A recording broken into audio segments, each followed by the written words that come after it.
Kasaragod social media influencer Chinnu പാപ്പുവിൻ്റെയും ആൺ സുഹൃത്തിൻ്റെയും മരണത്തിൽ ബാഹ്യ ഇടപെടൽ ഉണ്ടായോ എന്ന കാര്യം അന്വേഷിക്കും. സന്ദേശ ജീവനൊടുക്കിയത് മാനസിക സമ്മർദ്ദവും കുറ്റബോധവും കാരണമെന്നാണ് പോലീസ് പറയുന്നത്. കഴിഞ്ഞ തിങ്കളാഴ്ചയാണ് ചിന്നുവിനെ ആസാദ് നഗറിലെ വാടക വീട്ടിൽ ജീവനൊടുക്കിയ നിലയിൽ കണ്ടെത്തിയത്. ഇന്നലെയാണ് സന്ദേശ് മന്നിപ്പാടിയിലെ വീട്ടിൽ ആത്മഹത്യ ചെയ്തത്. ഇൻഫ്ലുവൻസർ ചിന്നു പാപ്പു എന്ന രേഷ്മയുടെ ആൺ സുഹൃത്ത് സന്ദേശ് ആത്മഹത്യ ചെയ്യാനിടയ സംഭവം തൂങ്ങി മരണമെന്നാണ് പോസ്റ്റ്മോർട്ടം റിപ്പോർട്ട്. എന്തായാലും പോലീസ് ഈ സംഭവത്തിൽ വിശദമായ അന്വേഷണം നടത്തുന്നുണ്ട്. ഏതെങ്കിലും പുറത്തു നിന്നുള്ള ഇടപെടൽ സാഹചര്യം അത്തരത്തിലുണ്ടോ ഈ ഒരു ആത്മഹത്യക്ക് പിന്നിലെന്ന കാര്യവും പോലീസ് പരിശോധിക്കുന്നുണ്ട്. എന്തായാലും പ്രാഥമിക പോസ്റ്റ്മോർട്ടം റിപ്പോർട്ടിലാണ് ഇപ്പോൾ തൂങ്ങി മരണം തന്നെ എന്ന റിപ്പോർട്ട് വന്നിട്ടുള്ളത്. അതോടൊപ്പം തന്നെ രേഷ്മയുടെ ആത്മഹത്യയും നേരത്തെ തൂങ്ങി മരണമെന്ന റിപ്പോർട്ട് വന്നിരുന്നു. അതുകൊണ്ട് തന്നെ രണ്ട് ആത്മഹത്യകളും തൂങ്ങിയ മരണമെന്നാണ് പ്രാഥമികമായ പോസ്റ്റ്മോർട്ടം റിപ്പോർട്ടുള്ളത്.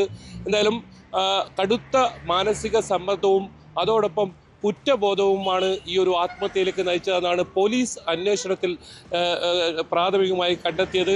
ഈ രേഷ്മ കഴിഞ്ഞ തിങ്കളാഴ്ചയാണ് വാടക ക്വാർട്ടേഴ്സിൽ ആത്മഹത്യ ചെയ്ത നിലയിൽ കണ്ടെത്തിയത്. അതിനെ തുടർന്ന് ആൺ സുഹൃത്തായ സന്ദേശിനെ പോലീസ് കസ്റ്റഡിയിലെടുത്ത് വിശദമായി ചോദ്യം ചെയ്തിരുന്നു. പക്ഷേ ഈ ഒരു രേഷ്മയുടെ ആത്മഹത്യയുമായി ബന്ധപ്പെട്ട് സന്ദേശിന് ഏതെങ്കിലും തരത്തിൽ ബന്ധമില്ല എന്ന് കണ്ടാണ് രക്ഷിതാക്കൾക്കൊപ്പം പറഞ്ഞേക്കുന്ന സാഹചര്യം ഉണ്ടായിരുന്നത്. അപ്പോഴും പോലീസ് കൃത്യമായി രക്ഷിതാക്കളോട് ആവശ്യപ്പെട്ടിരുന്നു, അതായത് കൃത്യമായി നിരീക്ഷിക്കണമെന്ന് സന്ദേശിന്. കാരണം അത്രത്തോളം വലിയ മാനസിക സമ്മർദ്ദം ആ സമയത്ത് സന്ദേശിനുണ്ടായിരുന്നു. രേഷ്മ ആത്മഹത്യ ചെയ്ത ആ സംഭവം, അതോടൊപ്പം തന്നെ ആ ആത്മഹത്യ ചെയ്യുന്നതിന് തൊട്ട് മുൻപത്തെ 3-4 ദിവസങ്ങളിൽ ഇവർ തമ്മിൽ വലിയ തോതിലുള്ള വഴക്കുകളൊക്കെ ഉണ്ടായിരുന്നു. അതുകൊണ്ട് തന്നെ ആ ഒരു കുറ്റബോധം, അതോടൊപ്പം സാമൂഹ്യ മാധ്യമങ്ങളിൽ പല സ്ഥലങ്ങളിലും ഈ രേഷ്മയുടെ ആത്മഹത്യക്ക് പിന്നിൽ സന്ദേശാണെന്ന തരത്തിൽ വലിയ തോതിൽ ഫോട്ടോ ഉൾപ്പെടെ വെച്ച് പ്രചരിപ്പിക്കുന്ന സാഹചര്യമുണ്ട്. അതും വലിയ തോതിൽ കടുത്ത മാനസിക സമ്മർദ്ദത്തിന് സന്ദേശം ഉണ്ടാക്കിയെന്നാണ് ഈ ഇയാളുടെ സുഹൃത്തുക്കളൊക്കെ പറയുന്നത്. എന്തായാലും ഇന്നലെ ഉച്ചയോട് കൂടിയാണ് സന്ദേശിനെ സ്വന്തം വീട്ടിലെ കിടപ്പുമുറിയിൽ ഫാനിൽ തൂങ്ങി എന്ന നിലയിൽ കണ്ടെത്തിയത്.